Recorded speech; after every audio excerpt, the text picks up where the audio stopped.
এই যে হলুদ রঙের বাড়িটা দেখতে পাচ্ছ, এটা হচ্ছে নবী মোহাম্মদ রাসূলুল্লাহ সাল্লাল্লাহু আলাইহি সাল্লামের বাড়ি বা জন্মস্থান। বাড়ি, নিজের বাড়ি এবং জন্মস্থান। এখন এটাকে লাইব্রেরি করে দিয়েছে, কাউকে ঢুকতে দেয়নি, সিকিউরিটি গার্ড আছে। হ্যাঁ, এই বাড়ি, ওই হলুদ রঙের বাড়িটা। হ্যাঁ, অনেক দূর দিয়ে ব্যারিকেডে মারা ঘেরা আছে। আর এ হচ্ছে আবু জেহেলের বাড়ি। আবু জেহেলের বাড়ি হচ্ছে এইটা, যেটা পিসাব পায়খানা বাথরুম করেছে, সেটা হচ্ছে এইটা। সেটা হচ্ছে এইটা। এই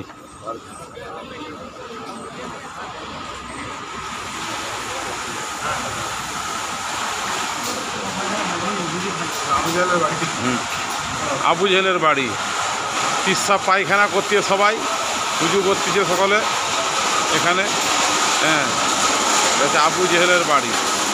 আর এই সামনে এই দেখো, এই বেরিয়ে আমাদের নবী মুহাম্মদ রাসূলুল্লাহ সাল্লাল্লাহু আলাইহি সাল্লামের বাড়ি, হলুদ বাড়িটা যে দেখা যাচ্ছে, হলুদ বাড়িটা, এটা হচ্ছে আমার নবী পাকের বাড়ি। হ্যাঁ।